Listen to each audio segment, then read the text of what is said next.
All right, what's up, everybody? Welcome to today's live stream. I want to give everybody a moment to come into the room before I get started. And actually, as a matter of fact, before I begin, I do want to share this link on or not Instagram, on Twitter. Just give me one moment here. I am now live. Hey everyone, thanks for joining. Brian, did you need the link to Twitter? I can drop that for you if you want. Oh no, I have it right here. Okay. I have it right here. Okay, perfect. So how's everybody doing today?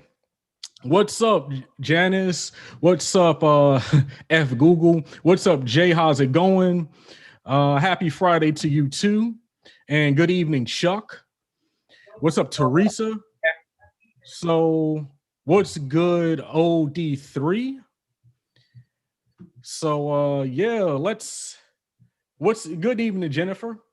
So as the title of today's episode suggests, I was watching the inauguration a couple days ago, as I'm sure everybody was, and I was thinking about a good concept for today's show, right? Because I didn't want to talk about the inauguration again. I mean, the guys talked about that yesterday, a couple of times yesterday, as a matter of fact, touched on it again a little bit today. So I was like, you know what? Let me go in a slightly different direction and let me actually focus on some of the things that I would like to see done during the Biden administration, assuming he gets 8 years instead of just 4, right? So that's when I started doing my research, and it dawned on me how similar this era in history is to an era that happened in the past that a lot of you guys might have heard about, called the Reconstruction. So what's up, Adrian? What's up, Jessica? I said what's up to Jennifer already. What's up, Robert, Brandon, Teresa, Kay? So everybody's coming into the room right now. And so yeah, I don't want to belabor this any longer. You know, if anyone comes and joins us, we will be able to let them know what's going on when they come and join. So President Joe Biden, the new president, thank God, has the potential to be, follow me on this. Like, even if you don't agree with my premise, follow my logic. He has the potential to be the Ulysses S. Grant. And I actually did some research, and it turns out S wasn't even his middle name, but that's neither here nor there.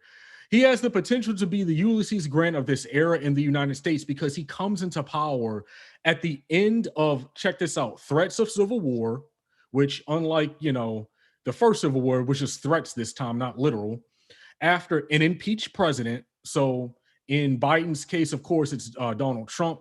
In Grant's case, it was Andrew Johnson. And as violent attacks on Black people by racists are as visible as they've ever been. Of course, so that's been going on for years now, leading up to Biden's administration. And then, of course, obviously, you don't get more visible than the slave trade in the United States. So there are some historical similarities here that I think you guys will find interesting. And there's an article that I'm going to be reading to you guys later on in this stream where a historian actually backs up that sentiment. But there's an important fact that I think you guys would like to hear. Did you know that there would be no Justice Department? There would be no DOJ without Grant. And the DOJ's first mission was to reinforce Reconstruction laws, okay, and protect Black people in the South from the KKK. That was one of the first things the first 2 attorneys general were tasked to do. Right. So I found that very interesting. In the DOJ, the original, well, not to say that the DOJ today is different, but the DOJ originally is responsible for crushing the KKK initially. So here's my premise, right? Check this out. Yeah, just like Chuck said, make sure you smash the like button and share the video as well. Here's my premise. The job of all presidents is to protect the people they lead, right? Especially in a democracy. Protection doesn't just mean military defense either. That's obvious, right? But it also means economic protection, okay, through a living wage, not just a bare minimum wage, but a living wage that people can actually survive off of. And on top of just other economic protections as well. That's just one example. And of course, social protections. So the job of a president is to protect the people they lead, and to protect them militarily, economically, and socially. Joe Biden is the president of the United States, and he is our leader. Love him or hate him, right? He is the new man in charge. Therefore, Joe Biden, like all presidents, has the duty to protect Americans militarily. He has a duty to protect Americans financially, and he has a duty to protect Americans socially. And when I say socially, that's a very broad term. Of course, I can be talking about a lot of different things. But now, one of the things that we do very well, obviously, is military protection. We put billions and billions of dollars into the military annually. But tell me, and I really would like to get you guys' opinion on this as well, on Twitch and on YouTube. Tell me, where are our economic protections against poverty? And where are our social protections against white supremacy? I'm not talking about like just laws that are already on the books. I'm talking about something direct, right? Where are our economic protections against losing a job and not having a social safety net to fall back on, because the social safety net has been gutted in this country? Okay, where are the social protections previously in the Trump administration? Where are the social protections against a pandemic outbreak? That's a social problem. I mean, it's a problem that overlaps a lot of other fields as well, but it's not military and it's not economic. COVID-19 has done a number on America socially, right? I mean, even just this whole issue with people not wanting to wear masks. That's a person to person social issue, because the wages most people are paid are not sufficient enough to keep them out of poverty, especially if you live in a major U.S. city. So we don't have those protections. And how can we feel protected in a society that allows violent white supremacists to infiltrate law enforcement, the military, and politics? How are we supposed to feel protected in a scenario like that? Especially if you're a person like me who could be on the receiving end of one of those attacks, right? If I'm driving down the street, and let me know if you guys feel the same way.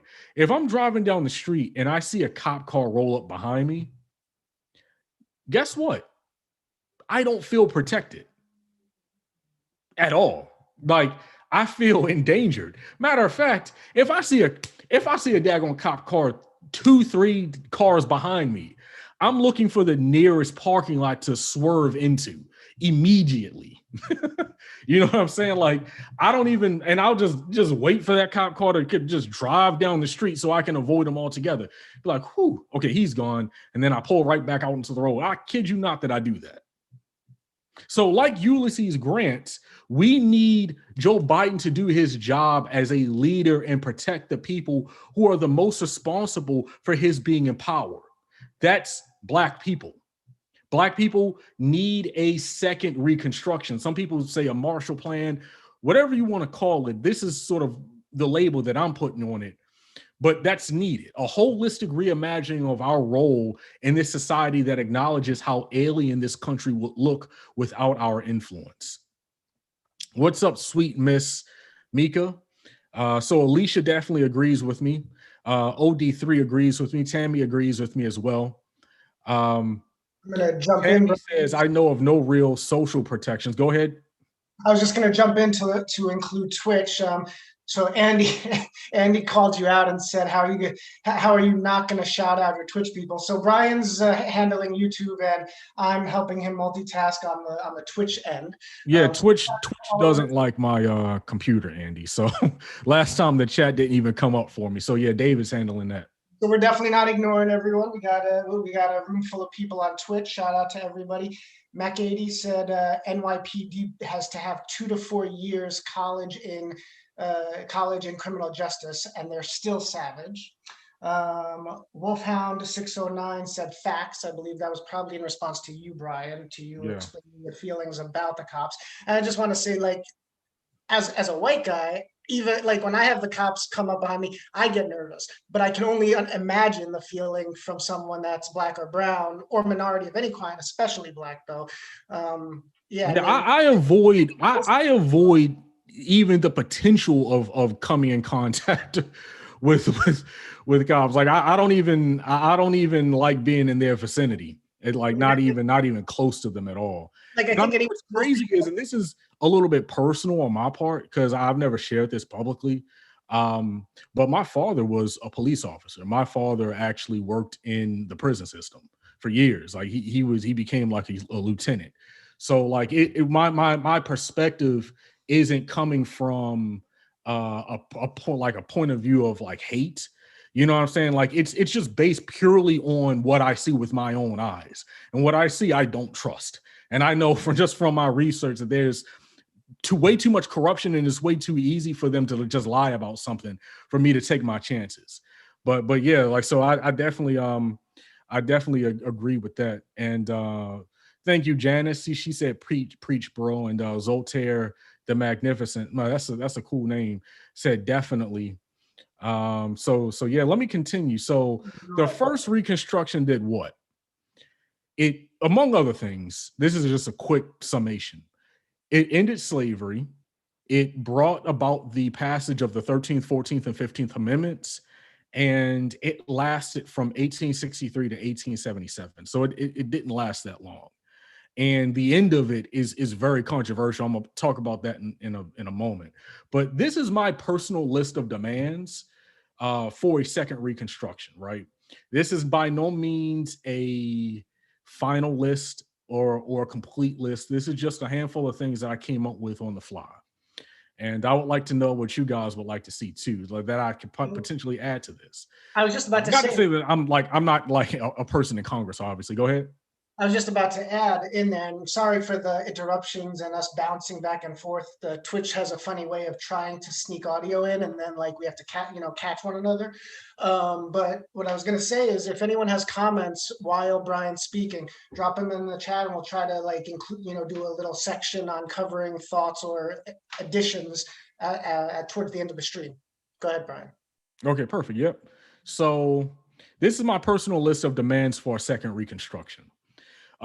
Passage of the George Floyd Justice and Policing Act.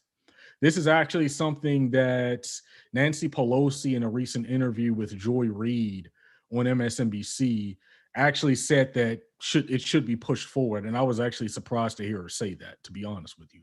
But that needs to pass with Democrats controlling both chambers in Congress and having the House, and having the White House. There's no reason why some of this stuff could get passed. Obviously, they would have to get rid of the filibuster. And I actually had that on my list here.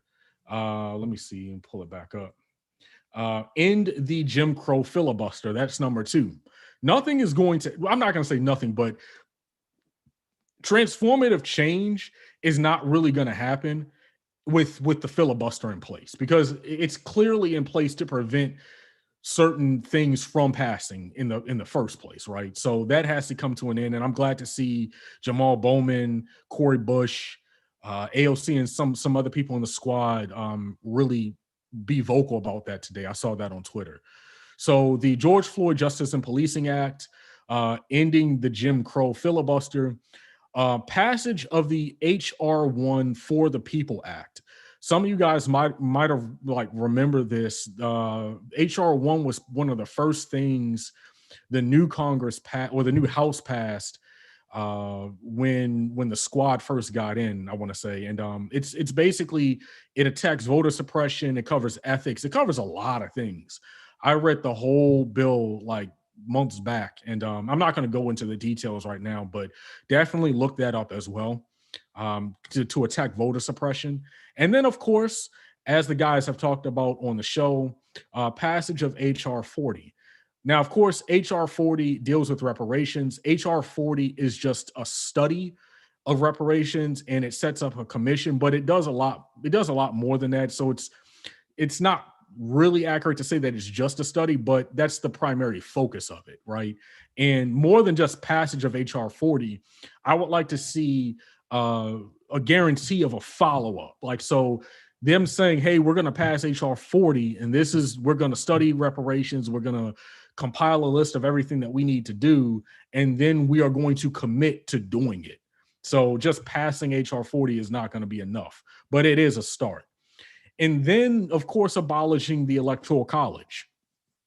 The Electoral College is something that comes out of slavery. It was meant to give more influence to slave states, among other things. So that's my short list. What's up, Brenda? Good evening. And who else do we have here? Killa just says, just got off work. Time to smoke a fatty. Yeah, that sounds like fun. And it's A. Fred Knott says, even without filibuster, aren't 10 Republican Senate votes necessary to pass anything? Without the filibuster, they should be able to pass things with a simple majority, which they have, from my understanding. So all they would need are the Democrats. And then, of course, it's 50-50 with Democrats and Republicans. So they would need Kamala Harris, who would be the tiebreaker.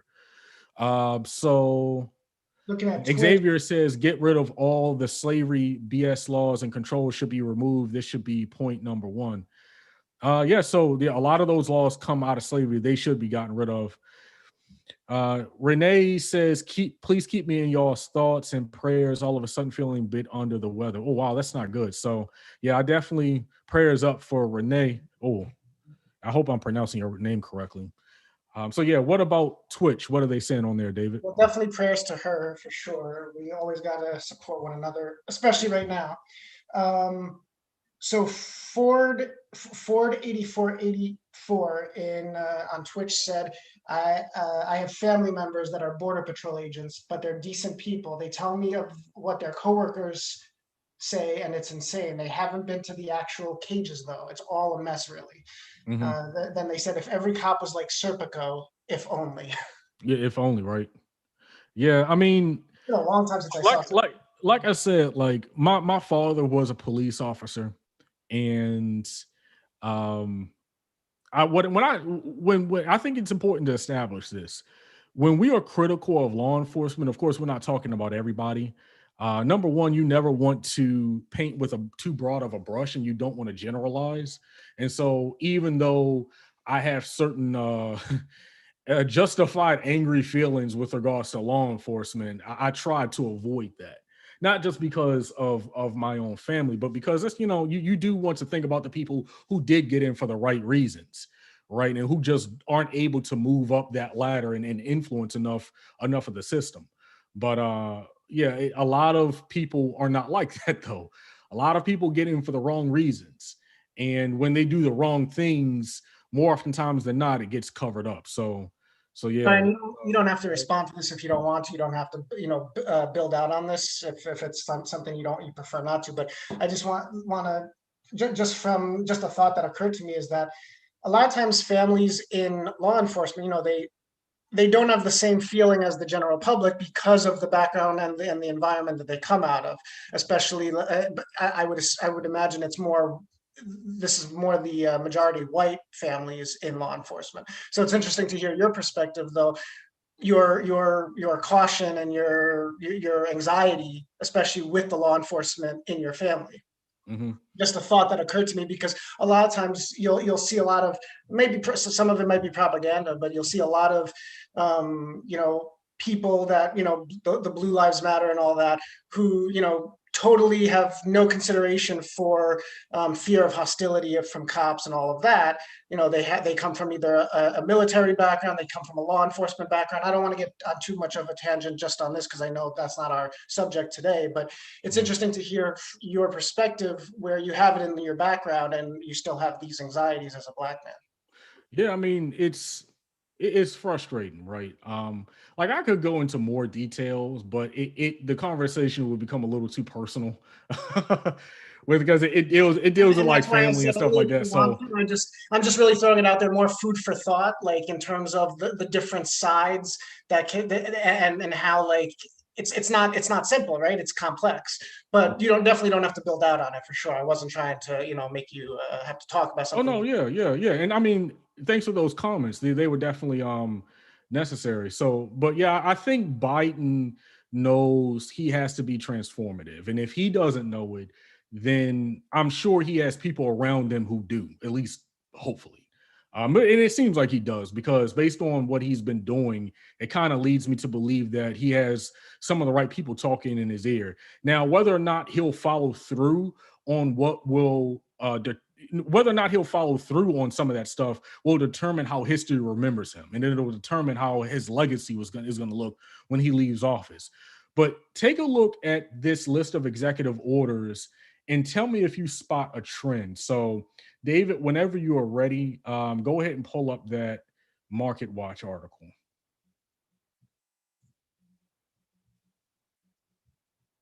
Okay. So before I continue, you might be wondering, Market Watch, like what the heck? So, so the only reason I decided to go with this particular link is because I was looking for an article that had a whole if you can scroll down to where it says, and you might already be there, key Biden executive actions.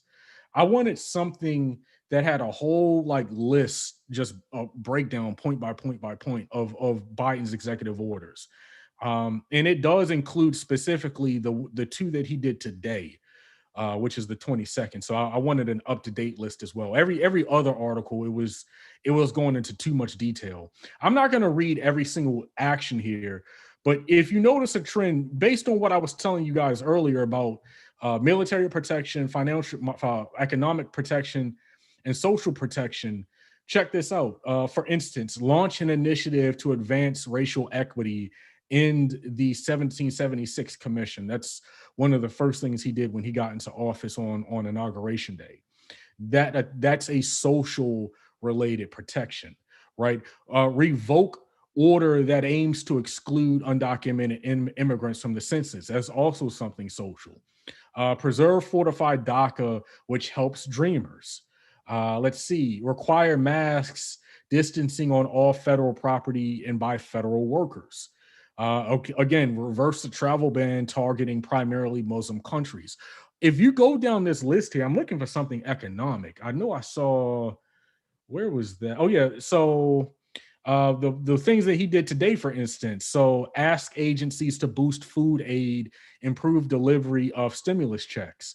The executive order that he did today allows people to continue to get SNAP benefits, especially if you had maxed them out.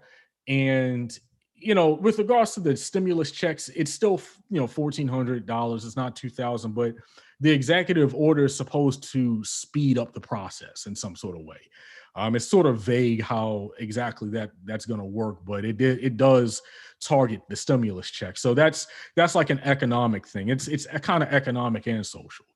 And then restore collective bargaining power for federal workers. Something that Biden also did today via executive order was raise the minimum wage to $15 an hour for federal employees and contractors. Not everybody, which that should be obvious, and it should be more than $15 an hour. But it is what it is. He did that for federal workers. So you can just look at this whole list here. And like I said, you see a trend.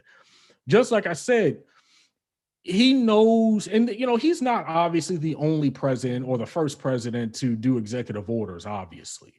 But he's targeting things that Trump really attacked. Because Trump was all about the military, right? And when it came to economics, he really was only trying to enrich his own people, like the top 1%, right? So it's very interesting how Biden is getting into office and he's already flipping the script, right? He's already, doing things that should be a duh, but it was like pulling teeth during the Trump administration to get some of this stuff done, right? And it wasn't done at all. Like we're even finding out now that there was no COVID-19, there was no plan to properly disperse the COVID vaccine, but from the previous administration. So There, yeah, there was just screw ups on top of screw ups from Trump. Before I read the Vox article, let me go ahead and take a look at this chat here. So he isn't going to raise the minimum wage. We have to wait and see, Celine. I mean, the executive order that he signed today just targets federal workers, though it doesn't target everybody. Is he going to raise the minimum wage to the general public? I hope. Zoltar says living wage should be set every year. Yeah, the living wage should be in the 20s, 22, 23, $24 an hour, something like that. And then Ryan says executive orders are limited. He could only cover federal with the executive order. So that's a good point. Thank you for that. Let's see. What else do we have here? If you see anything on Twitch, David, let me know. Or else we can probably just continue. Sorry, I was on mute. Go ahead, sorry. I'm just dropping the link to the Market Watch article in YouTube and Twitch so that people can check it out when they want to. If you open it now, just don't close the stream so that you stay tuned in. Let's see, is Twitch.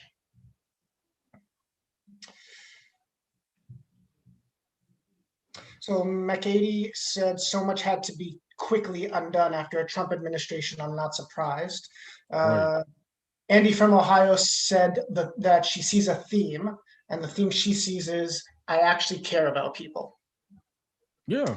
It's a different tone, right? We're not gonna say that all of a sudden Biden or the Democrats are tree huggers or anything like that, but it's definitely a huge tone switch as soon as we made this transition from one administration to the other, at least in face value, and in the immediate policy change, there's definitely a different tone.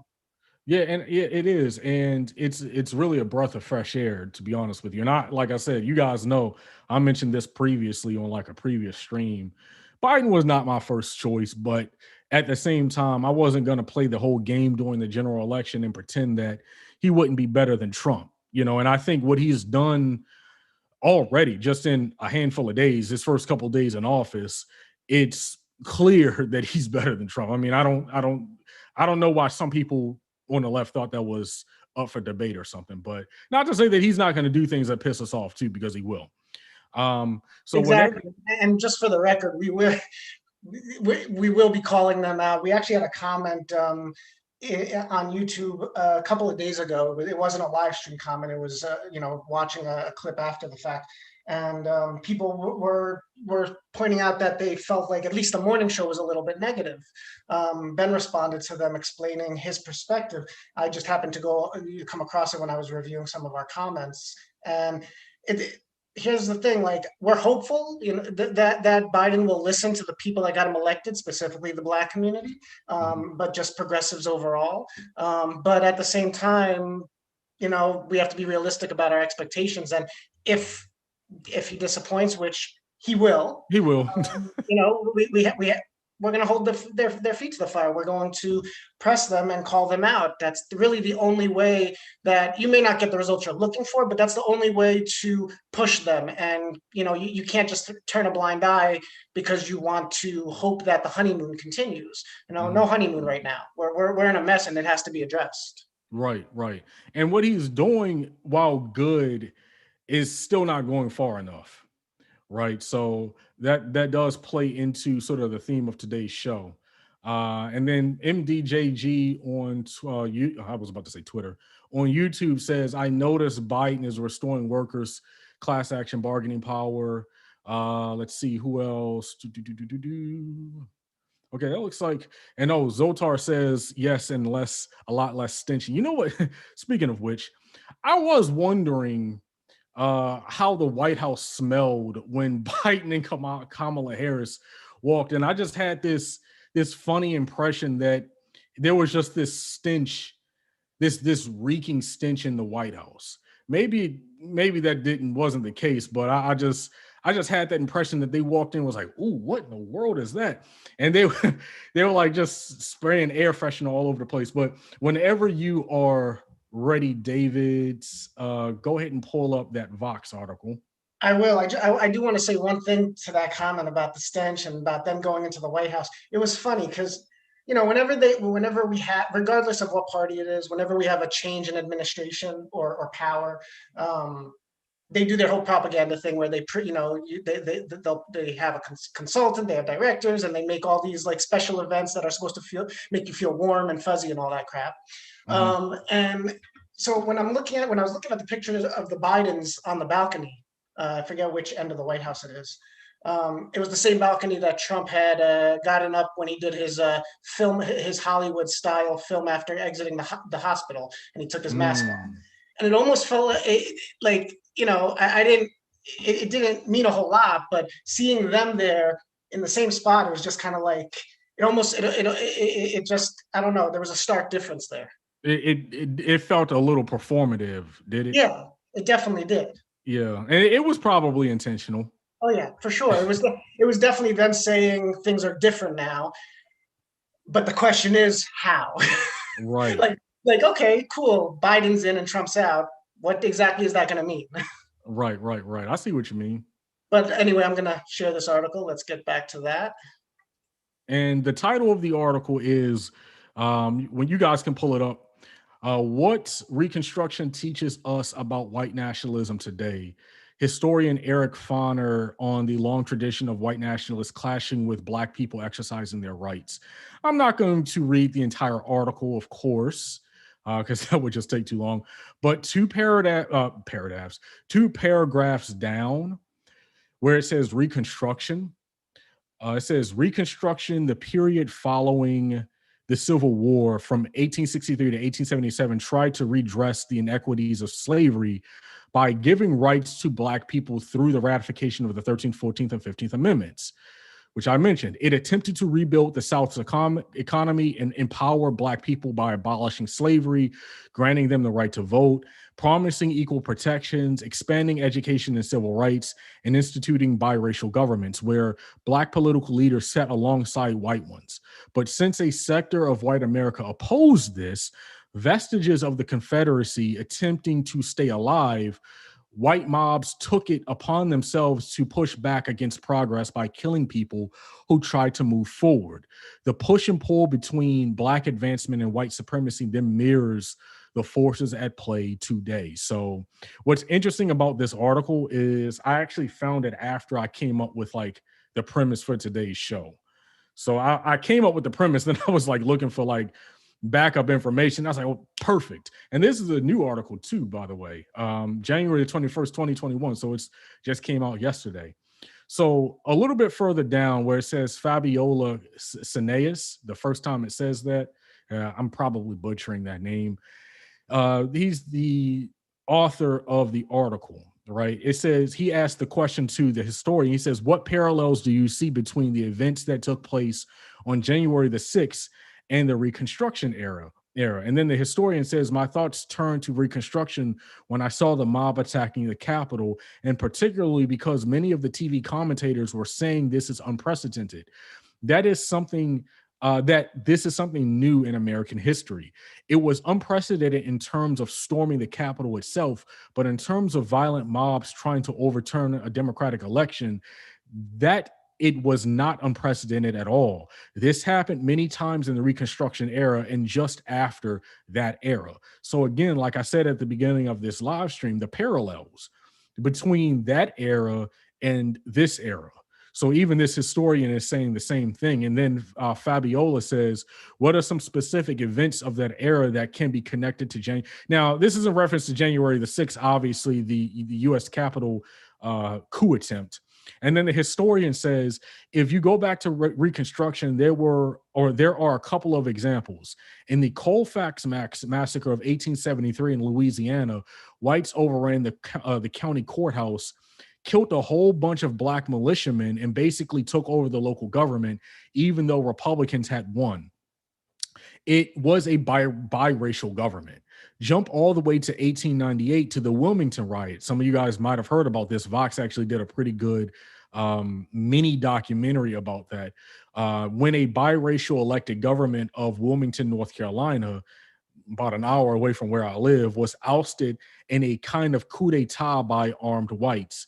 They were driven from the city and a new government took over. In 1874 in New Orleans, which was the capital at the time, a group called the White League, they were pretty explicit about what they stood for. Okay, had an uprising where they tried to seize the government of Louisiana. US troops had to come to put them down. So you see all of these examples that parallel what happened a few weeks ago in this country, right? And then a little bit further down, Fabiola says, why did mobs try to overthrow biracial governments and elections in the South back then? And then the historian says, obviously, well, that's me saying obviously, but to restore white supremacy. It's as simple as that. In Reconstruction, for the first time in American history, the laws in the Constitution were being written and Black people were recognized as citizens in the United States. They were given, men anyway, the right to vote and hold office. By the later part of the 1860s and into the 1870s, there were these biracial governments functioning in the South. This was something that white supremacy found impossible to accept.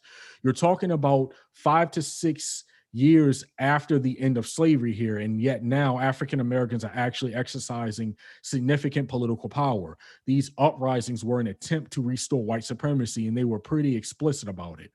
So I'm going to stop right there, and that's actually the end of that article that I wanted to share. So I don't have anything to read from anything else to read from that. I highly, highly, highly advise you guys to check out that article, because some of the stuff that I'm not going over is really important historically in terms of backing up my argument in terms of like the parallel between then and now, right? So it's crazy to me to think that we have progressed, but we haven't progressed, right? It's the whole one step forward, two steps back thing.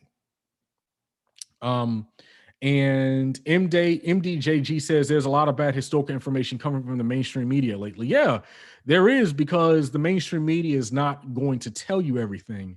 And then a Fryet, Knott, and Ratchet said race period is problematic for conservatives. I agree. Bilal Salam says great receipts, Brian, well-established principles. Thank you for that. And then MDJG says Reconstruction is probably my greatest historical blind spot. It just wasn't covered in many of my education nor spoken about much in the media. Hey, there's a reason for that. First of all, Reconstruction failed, and it didn't fail because it was a bad idea. It wasn't even necessarily designed to fail. It failed because they wanted it to fail. And when I say they, I'm talking about the establishment. I'm about to get into that in a second. F Google says, praise to Brother Lewis. Thank you for that. And do you have anything on Twitch, David? Checking that out right now. Let me put you, there we go.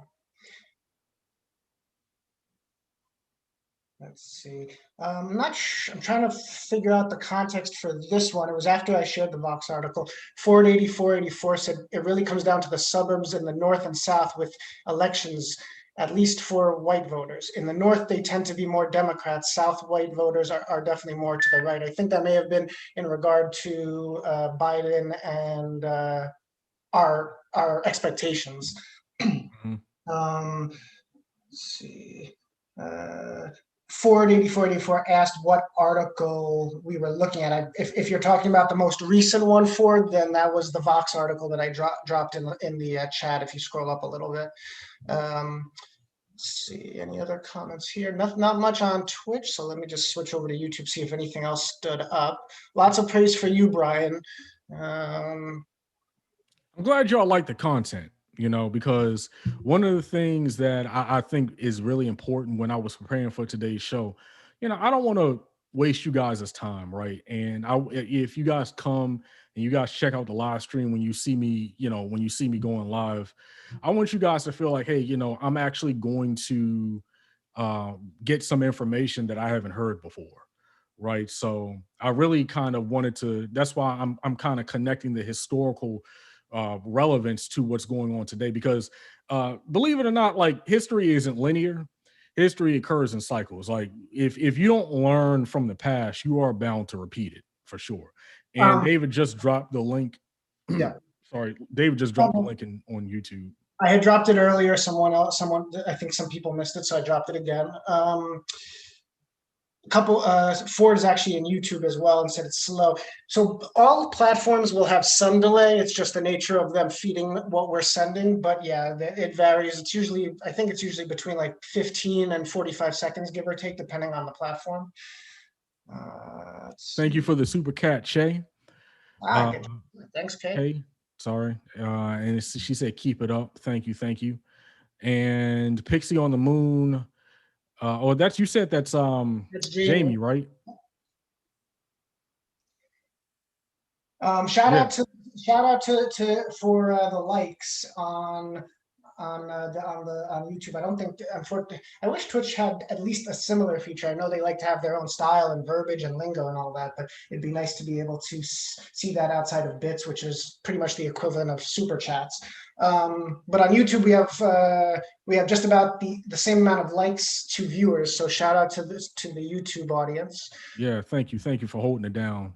And Ford wanted to know on Twitch if you have your own channel. He learned about Ben from David Pacman. Yeah, Ben used to share studio space with Pacman when back in his Boston days, and he occasionally still guests on Pacman. So we still get some people that kind of come over after being introduced to Ben that way. Brian, I don't know if you currently have an active platform. I know even when you do, we'd still be streaming you on Ben's as a cross promotion type of thing. But I don't know if you have maintained anything. I know you used to have something. right. I used to have a blog actually. It was called Black and Intellectual. And if you see me fan myself, I'm burning up in this room right now. But yeah, I let it go for several reasons. Number one, it was just hard for me to maintain because I was kind of just doing everything by myself. So having to maintain the website, find content, and I know people do it, but I have certain like standards for myself. And I was like, okay, if I can't really commit what I want to commit to this, then I might as well just, let it go. And Ben actually brought me back. Like I was kind of done talking about politics for a long time. But yeah, so I do want to continue though. I did the Vox article. Oh, I think the next thing on the itinerary You had after that. the Vox article, go ahead and play that Joe Biden video, if you will. Hold on 1 second.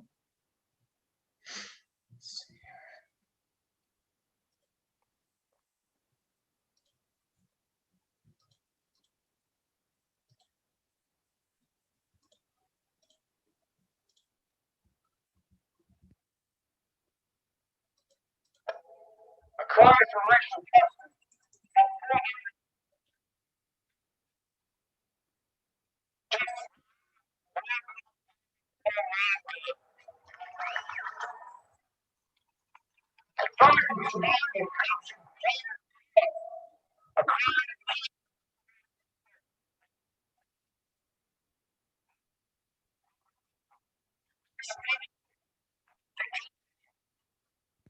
Something going on with the audio.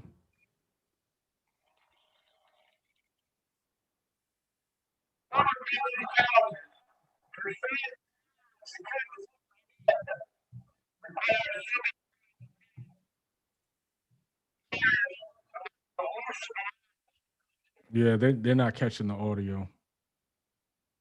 What happened? They're not catching the audio. The audio is real. It's kind of choppy.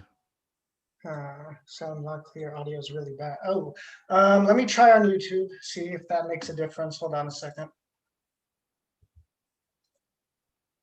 Sorry about that, everyone. ODC said, OD it sounds like he's drowning. Let's see. Let me pull up YouTube. I had downloaded the clip so that we could avoid any potential ads. But if that's the case, let me see what happens if I just do it on YouTube. Hold on 1 second.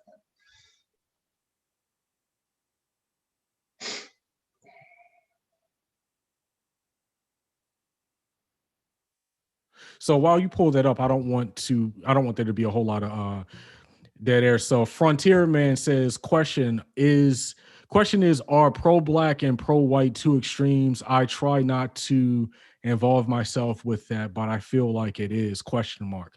Uh well, see, here's the thing. Context is everything, right? Context is important. So when you typically hear black people say that they are pro-black, they're speaking in a way that is against white supremacy. And what I mean by that is historically, blackness has been attacked in this country, right? It's come under attack from various fronts. So a lot of black people from historically, have had to reinforce who we are, and defend who we are from outside attack. Basically, that's where a lot of like the pro black stuff comes from. Do people go too far with it? Sometimes, yes. And I think sometimes people can have good intentions, but the messaging sometimes isn't what it needs to be, right? But it's not. Pro white oftentimes has come off as what's the word I'm looking for? Well, let me put it like this: nationalism typically is not a good thing in any context, whether it's uh, white nationalism, black nationalism, whatever the case may be. American nationalism, honestly, a lot of times goes too far. So you typically want to avoid nationalism altogether. But pro blackness is something that is, I think, is most of the time is not a it's not a bad thing. But like I said, context is everything. What you're speaking about is the most important thing. Go ahead. Yep. So we're gonna try this one more time. Someone in the one of the chats said that the audio on the video the first time was going through my physical speakers instead of virtually just pulling from the player, which is probably true because I don't think I have that player in my virtual mixer. So we're gonna try this and see if this is better. Otherwise, I'm having a weird issue because this usually does work. Yeah, if it doesn't work, I mean, the video is like a minute and some change. Yep. Um, Let's give it a shot. See. yeah, so I can just, if it doesn't work, I can just explain it. A cry for racial justice, some 400 years in the making, moves us. The dream of justice for all will be deferred no longer. A cry for survival comes from the planet itself. A cry that can't be any more desperate or any more clear. And now, a rise of political extremism, white supremacy, domestic terrorism, that we must confront and we will defeat. To overcome these challenges, to restore the soul and secure the future of America, requires so much more than words. It requires the most elusive of all things in a democracy: unity. Unity. So you heard him drop the unity quote there. I wanted to play that video because, again, bringing it back to the premise of today's live stream. The premise of today's live stream is the relationship between the past and the present, and how Joe Biden and his role as president of the United States today is similar to, not identical completely, but it is very similar, and there are historical overlaps between him and the presidency of Ulysses Grant, right? And one of the things that Grant did, like I explained, was he really did go after white supremacy, like for real. But he did that by doing transformative things. He didn't just pass these sort of like, baby laws, like these executive orders and things like that. Like he did something that was going to change the country forever, had it not been destroyed after he left office. But then at the end there, Biden says, he mentions unity. So I have a big problem. Before I continue, I do want to catch this super chat on YouTube before it disappears. I got it to the side. We can, unless you want to do it now, we can do it at the end. I was going to say that I was going to acknowledge them and say that we can answer it at the end, but up to you. Okay, perfect. Yeah, as long as you remember. Yeah, I don't want to. Thank you for that super chat, Nikki Isha. You know, Nikisha. yeah, you guys know what to mean. Me and names, like I just butcher them. But thank you for the super chat though. But yeah, like my big issue with unity is that right now it is completely premature. It's what are we getting in return for that is the question, right? And the reason why I bring that up outside of that video specifically, outside of the historical relevance, is what he said at the end. And again, there's a historical parallel there. So I've been leading up into this for like the whole live stream. Why did Reconstruction fail? Reconstruction failed after the Grant administration because of something known as the Great Compromise of 1877, which was a response to one of the most corrupt elections in US history. One of the most corrupt elections that I've, researched, and that was the election of 1876.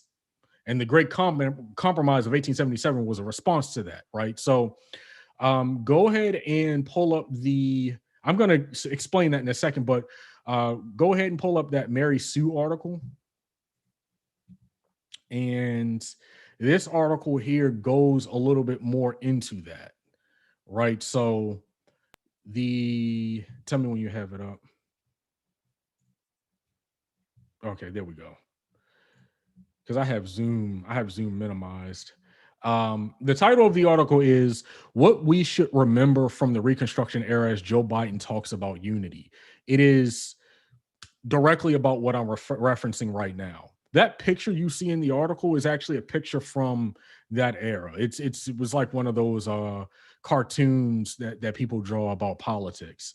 And so the first couple paragraphs here says unity has been the buzzword for the last couple of months, and especially with the election of Joe Biden, a centrist Democrat. There has been hope that he will bring the country together again with a diverse cabinet, which started off with Joe Biden picking Kamala Harris as his VP, his vice president, breaking several glass ceilings in one swoop as the first woman and first person of Black and South Asian heritage to be vice president of the United States. It is a moment filled with promise, deep promise, but then I hear the term unity. And my anxiety flares up once more, not because unity is bad, but what we have given up in order to have unity is the issue. And that is also my issue, which is why I chose this article. Several paragraphs down, look for the paragraph that says "in the end." It's a little ways down. It says, "In the end, the South was allowed to regain its place in the Union with such a level of concession. When they use the word unity, that's really the word I hear, concession. Okay, the South was allowed to regain its place in the Union with such a level of concession that Rutherford B. Hayes, the 19th president after Grant, who was a staunch abolitionist and defended runaway enslaved people as a lawyer, still negotiated the political agreement to end federal support of Reconstruction, known as the Compromise of 1877. That's what I was referencing a minute ago.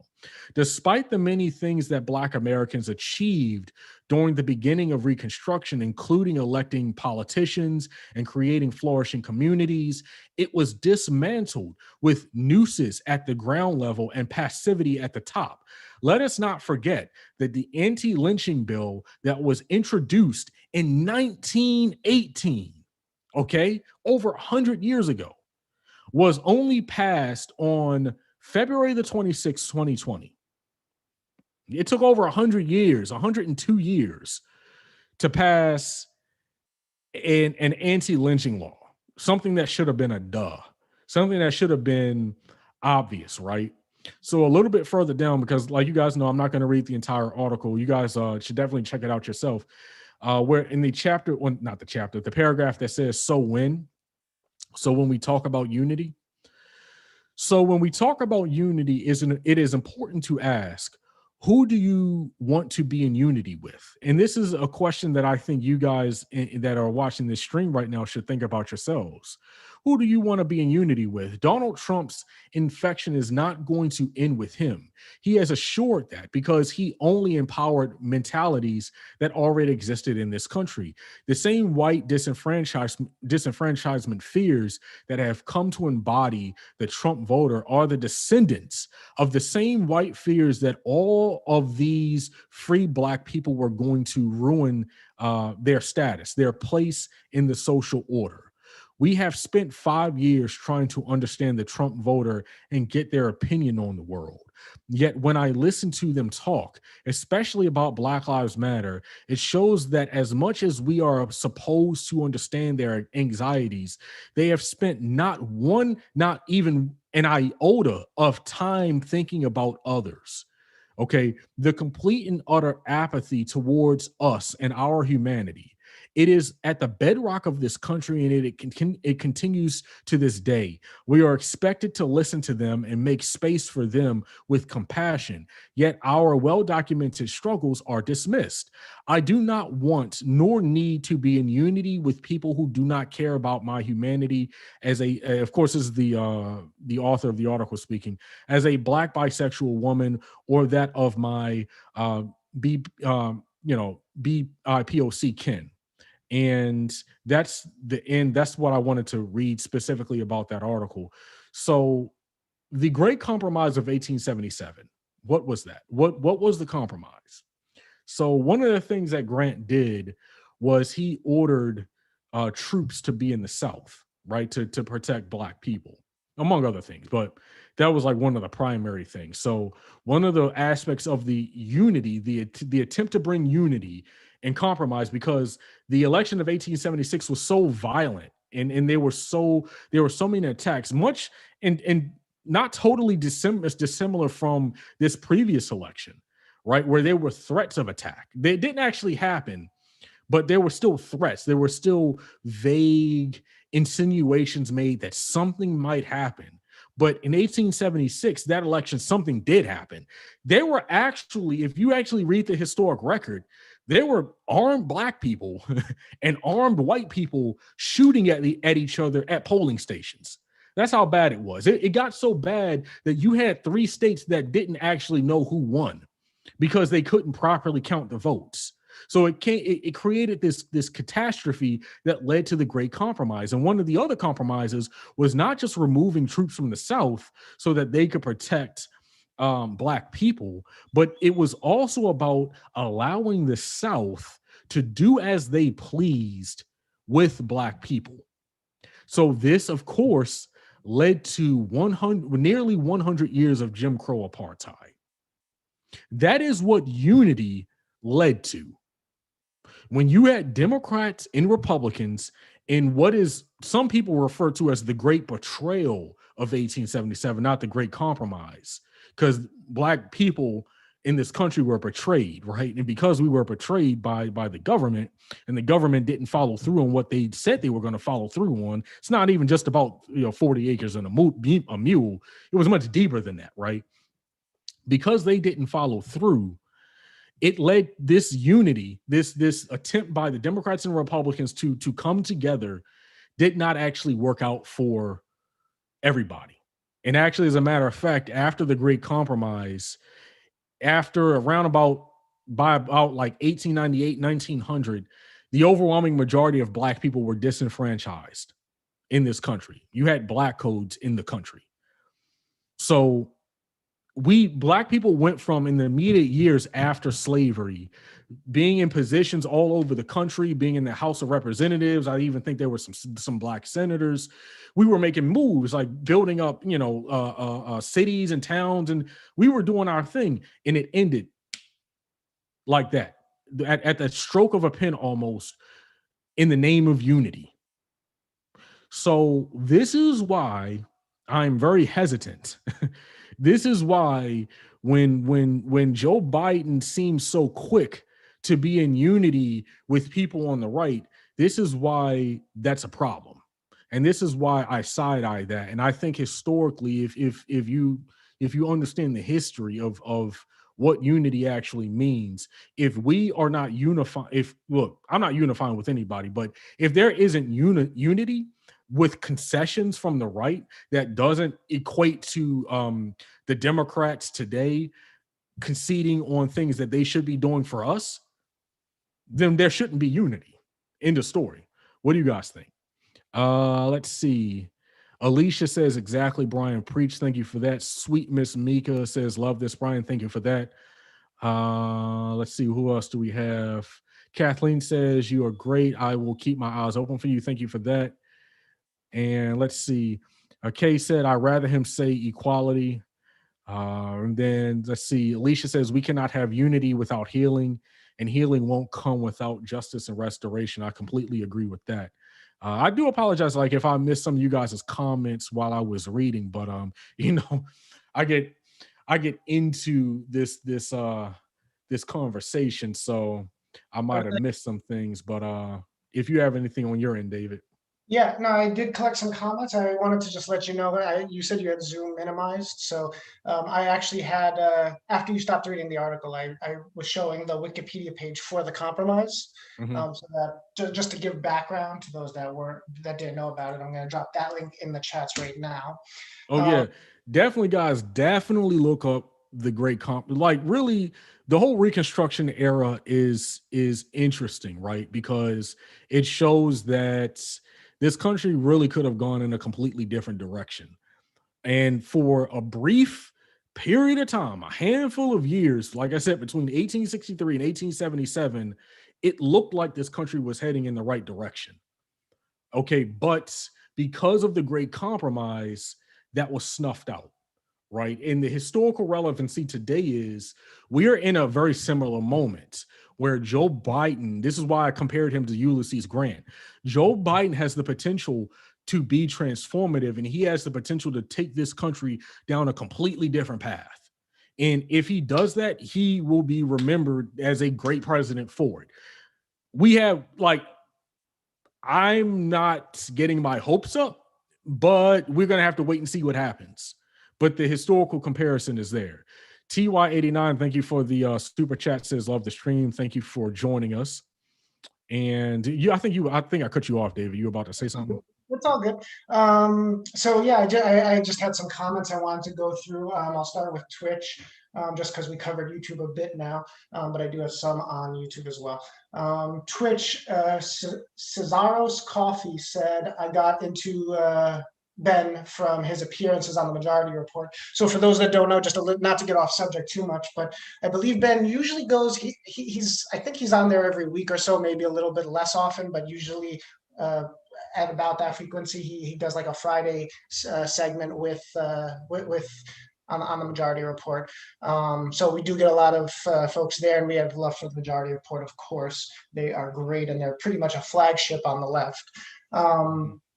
48484 said the actual, this was earlier, but it's in the context of, I think, the ideas about who's right and who's wrong between like Black Lives Matter, Antifa, and then the other side.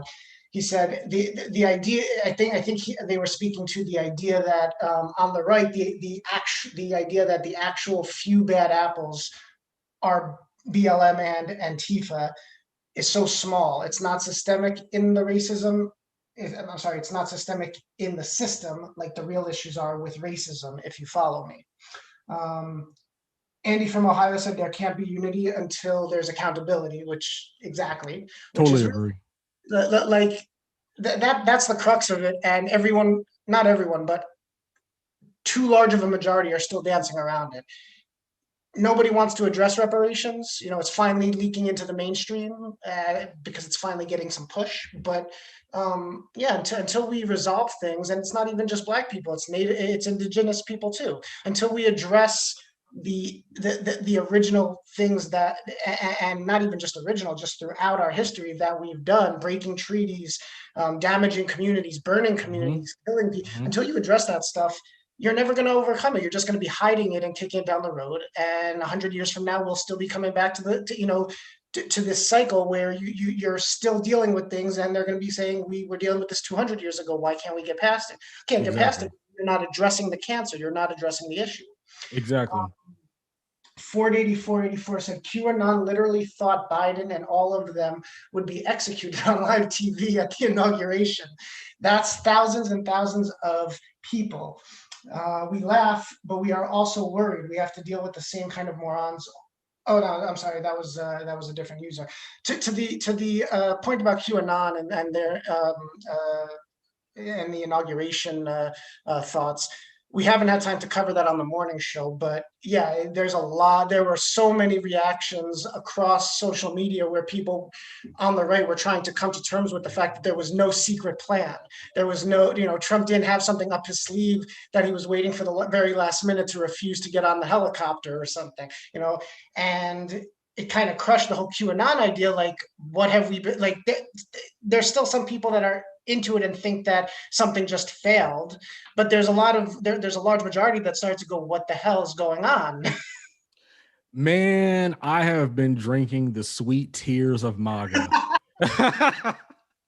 over the past couple of days. It has been joyous.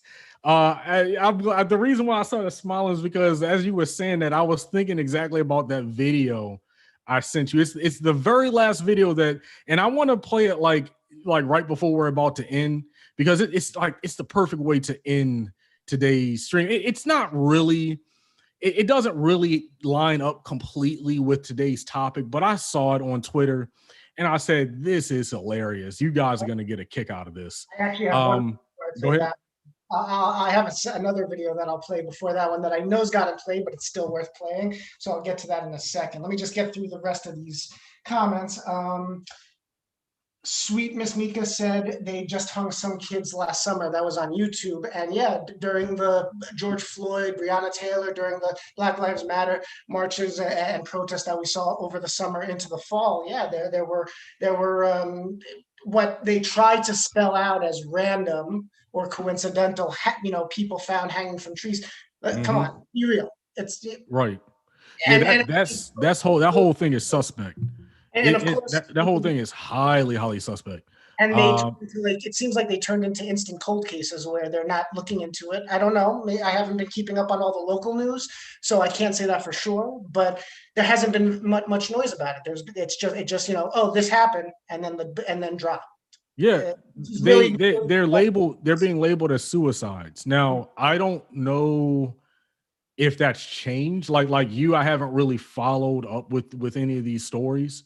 I would even be surprised if the local media is even following up with these stories. Right. So like even getting information about these cases is probably going to be pretty difficult. Yeah. You might, somebody might have to go directly to the families, because I'm sure the families, know more than we do.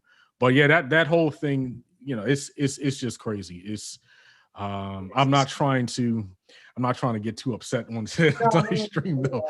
But and then go ahead. Pete Porter said, if you want to know about government promises, ask Native Americans. And for sure, Indigenous people have been, it's just one betrayal after another. Like, we'll have a court case that seems to put one foot forward, and then another situation that pushes it backward. And it's, it doesn't, you get all this talk of unity from leaders like Biden now, and we'll see what he does. But I don't think he had a whole lot of mention of Indigenous people in his. I don't think so either. Not that I recall. Like that. So again, unfortunately, sadly, not a lot of expectations there. Tammy Fairy Girl Wolf said, we need a great compromise for Black and Indigenous reparations, land deeds, etc. Mm-hmm. And then before we move on to the videos, maybe, Brian, if you want to address the super chat from earlier from Nikisha, she said, beyond the Vox articles, what are some books or anything that could help me learn more about the failure of Reconstruction? I'm 27 and was never taught this. I want to say two things. First of all, thank you again for that super chat, Nikisha. Second of all, in terms of not learning a lot of this, that's actually even during our patron sessions with Ben that we have with Twitch subscribers and patrons, we've discussed this a bit. It's indoctrination, right? It's the propaganda that the school systems teach. They on a local level, the boards decide what they're going to teach, They don't include all of history because that's kind of impossible, but it's selective, and you'll find that when you start to learn on your own, self-educate, there's so much that you didn't even hear a mention of in school. Think about how much you learned about Malcolm X versus Martin Luther King, and that's just one small example. But MLK, you get the white version, and you get just about nothing of Malcolm X. Right. But if you want to talk about what she can look into to learn more and get more exposure. Yeah, like a couple books come to mind. It's an older book, but you should actually be able to find a PDF, a free PDF online if you just do a Google search. Black Reconstruction by W.E.B. Du Bois. He wrote a really good book about this, like decades ago back in the day, but it's thorough. It's a very thorough book. And a more modern book. It's not specifically about Reconstruction, but it is about that era of slavery, and it deals with slavery. It's a book called "The Half Has Never Been Told: Slavery and the Making of American Capitalism." I recommend that book as often as I can when even anything about this subject comes up, right? Because most people don't actually even know the history of like capitalism and its relationship with slavery. So those are two books that I would definitely start out with. But even just like there's some good like articles online about Reconstruction as well. Not just the ones that I dropped, but just general research. And I did see let's see, there were a couple more super chats that we missed. One from Brent Andrews, 999 said dropping knowledge. Thank you for that. MDJG said hit the like button. Thank you for that. We're at 184 likes on YouTube right now, so that's definitely cool. And then Lorianne Richardson. Lorianne, yep, said enjoying the commentary. Thank you for joining us. So it's definitely a lot of good information. So I wanted to do this stream today just to, before we play these videos and get up out of here, I wanted to really share like information with you guys that is not widely known, or it's known but it's not properly understood within a historical context, right? And I really hope you guys like got something from it for sure, sorry. And sweet Miss Mika said, can y'all make a book list, please? Yes, I can definitely do that. I can drop a book. If you follow me on Twitter, I'm not sure if you have Twitter, but if you follow me on Twitter, I'll drop a book list after we wrap the stream. So Brian, I have the first video, the one that you reminded me about before the video that you wanted me to show. Okay. This is of a MAGA supporter, a woman who. Well, I'm going to let you guys see it, Brian. You might want to pull up Zoom in case you haven't seen this before. I'll pull it up. Let's see here.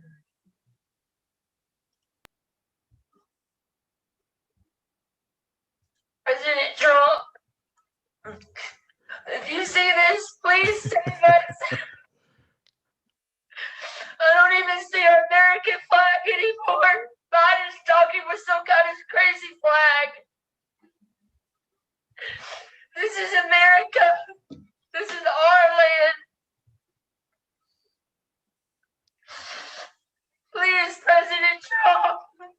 Please, I hope you have a plan. God, please save us. Save us from the devil, please. Yo, I'm about to have a panic attack. This is our country. Our country. This is awful. God, please save us, please.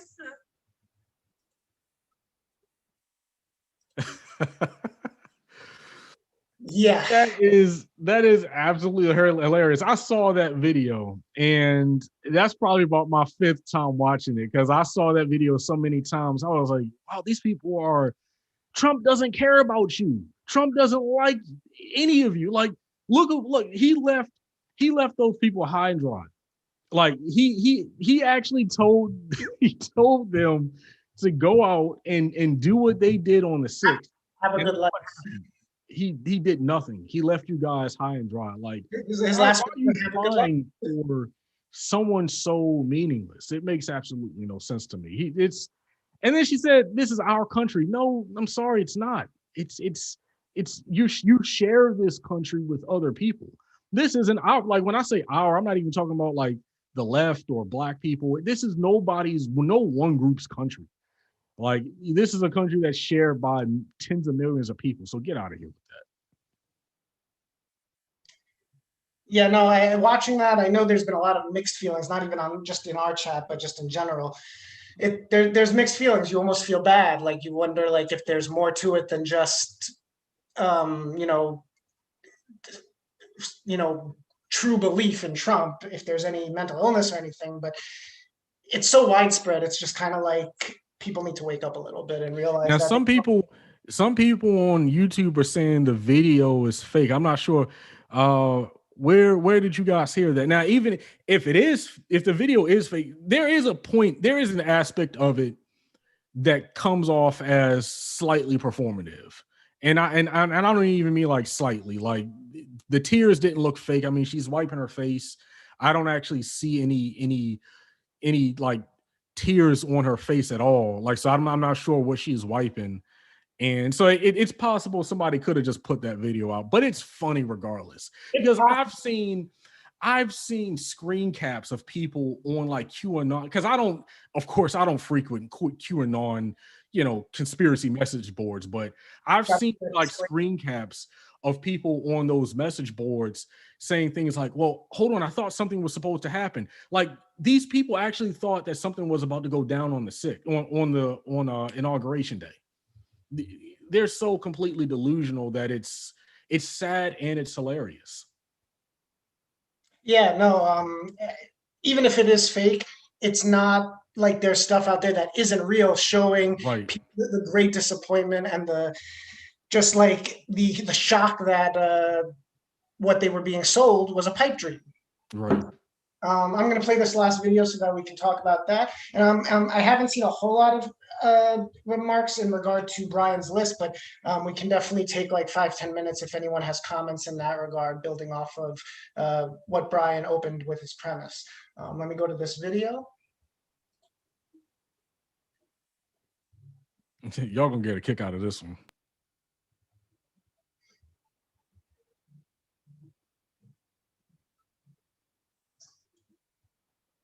Oh, president.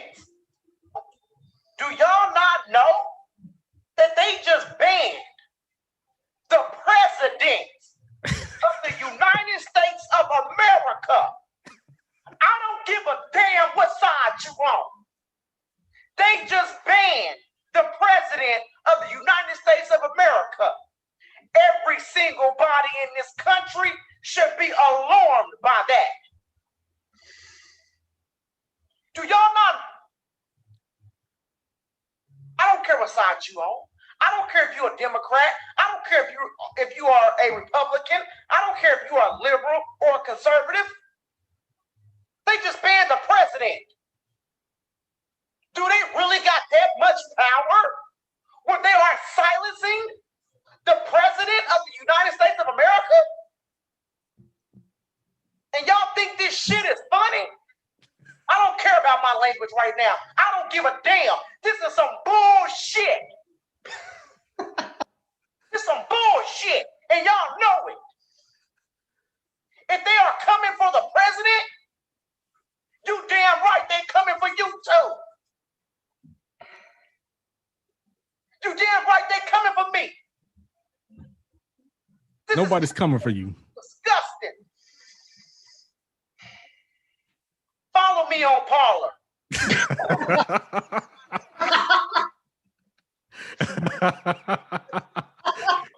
That's the best part. So everyone was asking who this is. He's a Trump supporter. I'm pretty sure he was at he may have been, I'm not sure if he was at Trump, if he did any rally speeches or anything. I know he was at some Trump events and convention and rallies, though. I don't know if he actually was on the slate for the rallies themselves, but definitely a Trump supporter, as you can see him promoting here. This fool ass looks like, doesn't it look like his breath smells like baby formula? Like this man can't be taken seriously. Like I don't even know how he gets up and makes these videos, because he doesn't even look like he's serious. And then at the end, he says, "Follow me on Parler." Like, and I'm thinking to myself, now, of course, this is an older video. It looks like it's probably, a couple weeks old or something like that, right before Parler was shut down. And I'm thinking to myself, yeah, how did that work out, bruh? So some hacker has all of his information. Yeah, no, his Twitter page actually says actor, comedian, and then his book. So it's interesting that he promoted himself as an entertainer, but then, presumably want this to be taken seriously. Yeah, presumably. I don't know what to say about that. Shout out to he's a Trump supporter, so I can't assume that was for comedic purposes. He's a Trump supporter, so you have to assume that the outrage was supposed to be real. Yeah, but it's supposed to be, but it's so silly. Like, I don't know how it can be real. Like my brain can't compute that. You know what I'm saying? Like, I don't know. Trump plus, black support is just something that I just don't understand. I'll never understand that. But yeah, like I see everybody got a kick out of that video. But yeah, I'm glad y'all like that. I wanted to end on something, comedic, something funny, and like I said, I was preparing for today's show, and I just came across that on my timeline. I was like, oh, I have to share this, because this is going to be hilarious when you guys see this. But yeah, do you guys have any more questions for me before we wrap up? We've been going on for a while tonight, so you guys have any more questions? We'll cut it short soon because I think Clickbaity might start early tonight. But while we wait for any final comments, Ford 8484 said, "Do these supporters have a frontal lobe?" And also said that I'm an Irish American that drinks too much but can think. What the fuck with these maniacs? And then on YouTube, MDJG said, "Hat too big for his baby-sized head." Someone else said that he smells like corn chips or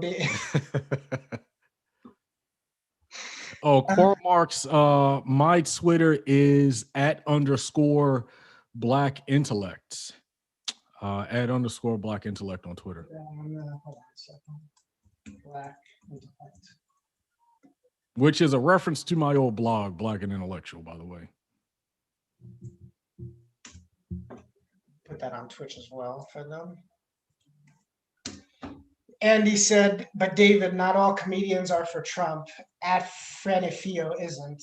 That's true, but this person explicitly is, and that's what presents the dilemma of how to take that video. What are these guys gonna do? Candace Owens, this Terrence, clown, and all Diamond and Silk. What are these people gonna do now that Trump's out of office? I wonder. They have to find a new grift. They have to find some way where they can still pull in that MAGA money, because that's what it's. So I really think it's a money thing for some of these people. Well, now the fight's not so much. We have to support the current administration, and we have it on our side. We can do this. Everyone, make sure to be out there and supporting. Now we have to make a comeback. Yeah. That's how the grift transitions. Unless she just makes a transition and magically becomes like Antifa, but that would be a hard switch. That's definitely a fed. He's definitely there for a reason. It's not to actually support the movement. Oh, is that a comment that you saw? No, that was me talking. Like if he popped up to any leftist function, I'm leaving. I'm out. Then that it's a mole or something. Yeah, I got you. That's funny. Shit rolls downhill. Trump is banned now. It's a good question, though. That's from 48484. One serious point about Trump's being banned and the outrage it caused and how we should be worried.